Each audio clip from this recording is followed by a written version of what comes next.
So today I am resuming the moving forward series by talking about the Vancouver Whitecaps, and the Whitecaps is the last team that I'm going to talk about in the moving forward series that did not make it to the playoffs this season, and that from now on the rest of the team that I talk about in the moving forward series made it to the playoffs, and they either got eliminated in the play-in round or in the knockout round, or if you're in the case of the Columbus Crew, they of course won MLS Cup, and they'll be the last team I'll talk about in the moving forward series. But as I said, today I'm going to talk about the Vancouver Whitecaps, and they were pretty close in terms of making the playoffs. They finished the season with a 9-0-14 record, which is kind of remarkable. The fact that they went an entire season without drawing a single game, and that I think that's kind of a historical feat too, because I don't think there's any team in MLS history that have gone an entire season without drawing a single game.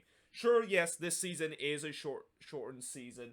But still, going 23 games without drawing a single one of them is just, it's kind of unheard of. And that, usually with teams going through a season, you would expect there's sometimes teams would maybe be a little bit conservative and maybe take a draw, or somehow they were able to escape the jar of defeat by scoring a late equalizer to draw a game. That's not the case for the Whitecaps. It's either them showing up each MLS game, and the result are either going to be win or lose. And unfortunately for the Whitecaps, they suffer more losses when they show up in each game than they, of course, won this year, with them finish below 500 and with a 9-0-14 record, and finish with 27 points. Now they scored the same amount of goals as the total points that they had, with 27 points, but they gave up 44 goals, which was definitely a lot, and they had one of the worst goal differential in the Western Conference with a minus 17 goal differential. They finished ninth in the Western Conference, just one spot below the red line. And in terms of MVP in terms of this Whitecaps team, I was very tempting to put Thomas Hasal as the MVP. I mean, especially what he did in his heroic in the MLS's back tournament, and also after the MLS's back tournament, where I thought he was a very decent starter for the Whitecaps, and it's just unfortunate the kid suffer a concussion during the middle of the season that basically ruled him out for the rest of the year. And that, yeah, unfortunately because of that, I just feel like maybe I probably need to pick another player, and that is I decided to just pick Lucas Cavallini in there. I mean, Cavallini, he definitely have shown this season that he can definitely be a reliable number 9 that the Whitecaps been looking for a very long time. And for the price tag that they paid Cavallini during the last offseason, I think that price tag really justified in terms of his performance. Yes, he did definitely got off to a slow start with the Whitecaps, and that he only took until September to score his first goal. But ever since when he started to score his first goal in September, he started to score more goals, and that he kind of did the typical thing of what usually strikers do, is that when you finally get out of that drought, or get out of that funk that you are of not scoring goals, as soon as you score one goal, you're going to score a couple more goals, and the floodgates is going to open. And that Cavallini in the last 2 months scored 6 goals for this team to finish up in the top goal scored. And I think if he has a full season, he can definitely be a 10 plus or even a 15 plus goal scored in this league. Now, the most disappointing player of the year, I usually don't pick players that end up not finish the season with the team that they are based in right now, but I just got to put Jordi Reyna on this list, even though he of course got traded to DC United near the end of the season. And what's so disappointing about Jordi Reyna is that fact that, for the past couple of years, he was actually doing very well for the Vancouver Whitecaps, and then this year he just kind of become non-existent, and it just gets to a point where he was so bad with this Whitecaps team that they just had no choice but potentially sold him off. And that, I think the Whitecaps is even fortunate, the fact that they were able to sold him off and get some profit out of that. But yeah, no doubt this has just been a very disappointing year for Jordi Reyna, who showed a lot of promise when he came to this Whitecaps team a couple of years ago, and this year, for whatever reason, he just never performed for this team. Now, in terms of the top goal scorer for the Whitecaps, as I mentioned, Cavallini finished at the top goal scorer chart with 6 goals. Then you got Freddie Montero with 5 goals, Christian Dajome with 3 goals, Elly Anton with 2 goals, and Tosan Ricketts. Remember him? By the way, he could be another player that I would have at in terms of the most disappointed player on this Whitecaps team, because when he comes to the Whitecaps from Toronto, I thought this could really help the Whitecaps, and he's one of those young Canadian that has the potential to be a very decent player, but unfortunately it's been kind of a disappointment. And that those 2 goals that he scored, I think those 2 came very early in the season, and it was in that game, or at least one of them, I think it was in that early season game against the LA Galaxy, and he only got 1 more goal after that, and he wasn't even a regular starter for this team. Now, in terms of the top assist leader, you got Freddie Montero and Elly Anton tied with 5 assists.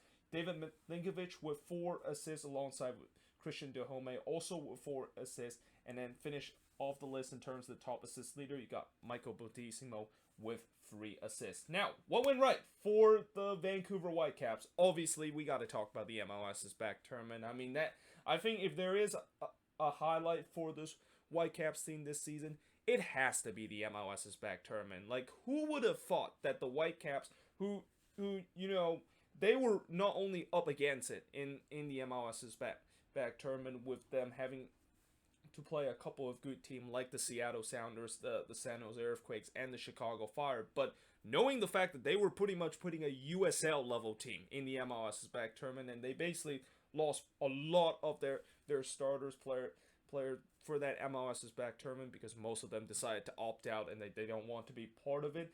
It looked like the Whitecaps were like the worst team in the MLS's back tournament coming into it, but somehow in some way, despite the fact that, after they suffer that 4-3 loss against the Quakes, and people thought that, well, looks like they're just going to be a punching bag for the rest of the league. Well, they, of course, were able to beat the Chicago Fire on the very final day. And also, it's kind of the same thing with them after suffering a 4-3 loss against the Quakes and then suffer a 3-0 loss against the Sounders. Everybody thought that they were a punching bag, but then miraculously they were able to beat the Chicago Fire in that game to make it to the round of 16. And this is also where we had the Thomas Hassel heroic, because he of course stepped in that.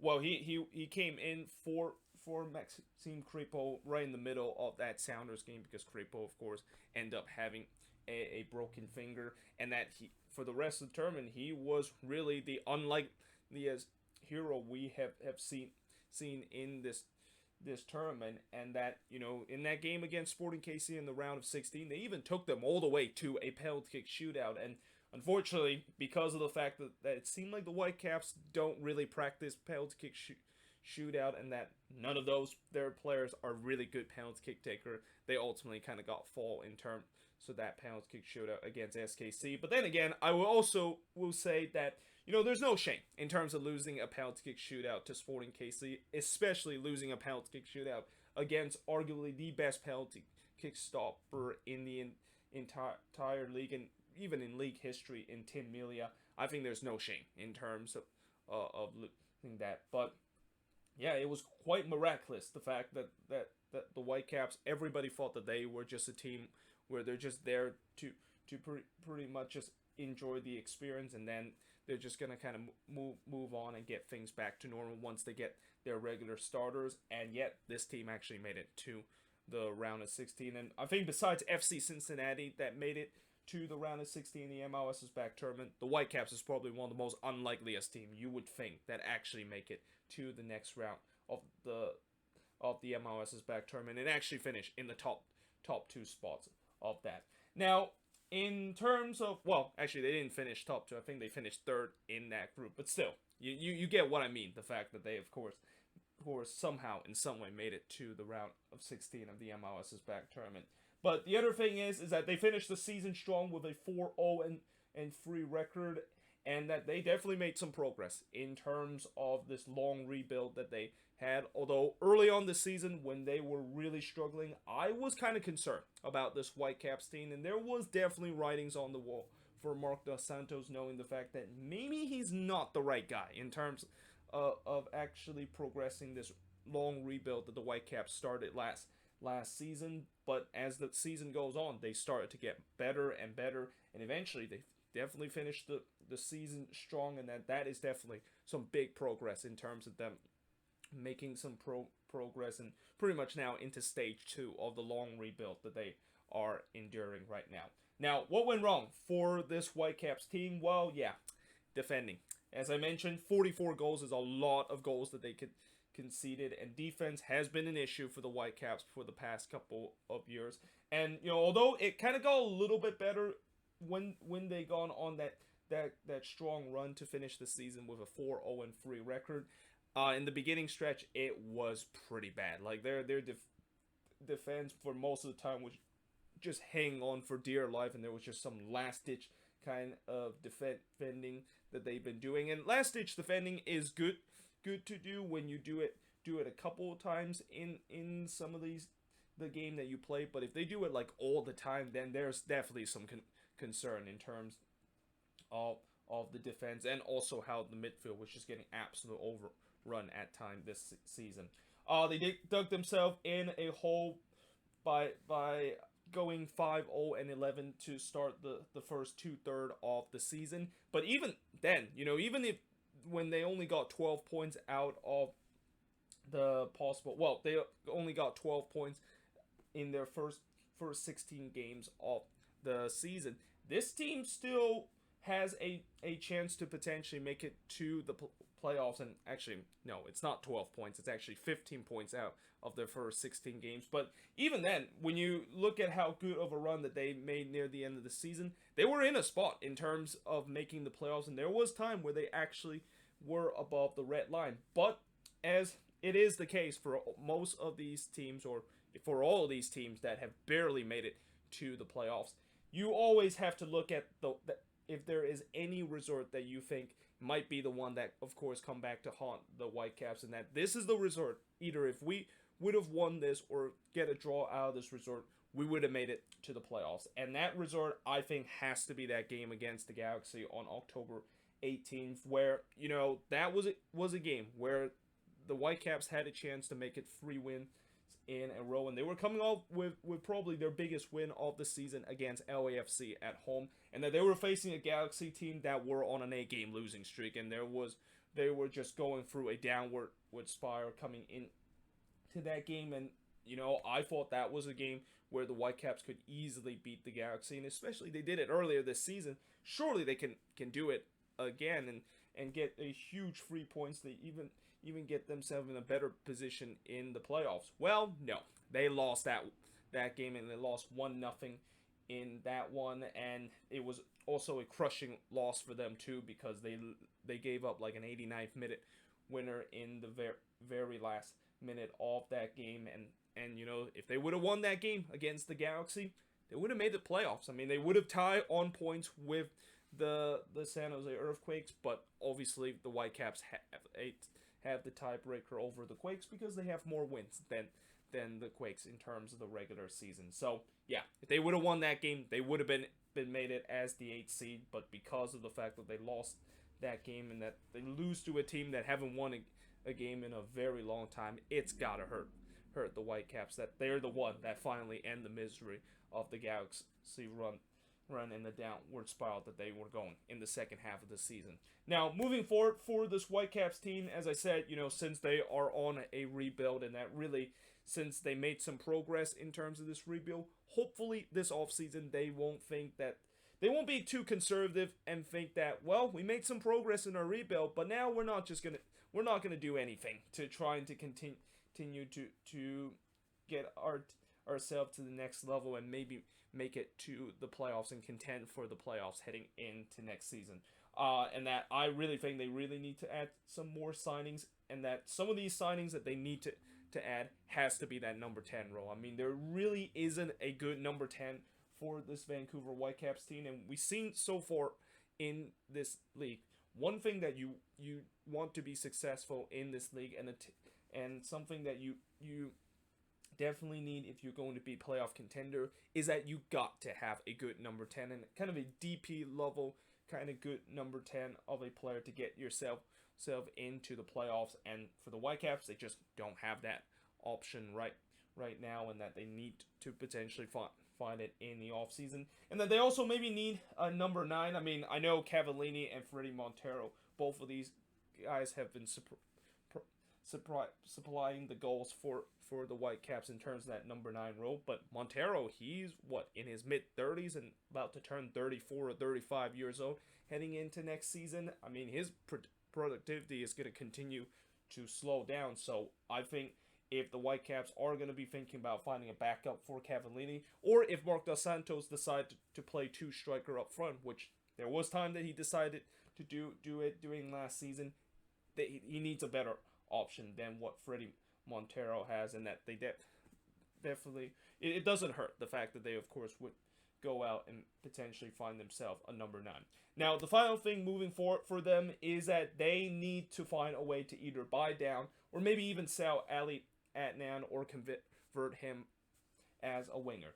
There's no doubt that Elly Anton was very dynamic when he was going forward on the attack. I mean, he literally tied Freddie Montero in terms of the top assist leader for this Whitecaps team. But the problem is, as good as he is going forward on the attack, at the back, yeah, he is an absolute mess. I mean, he is a liability whenever defenders or whenever attackers decide to drive him, and he just does not do a good job in terms of defending. And when you see kind of a player or a fullback like Adnan that might be very good going forward on the attack, but struggle whenever he has to defend, or the defensive aspect is one of his weak spot, then I think maybe they need to think about either convert him to a winger, because if they do convert him as a winger, he doesn't need to worry about in terms of the defensive side. He can continue to be dynamic going forward on the attack, and maybe he could be more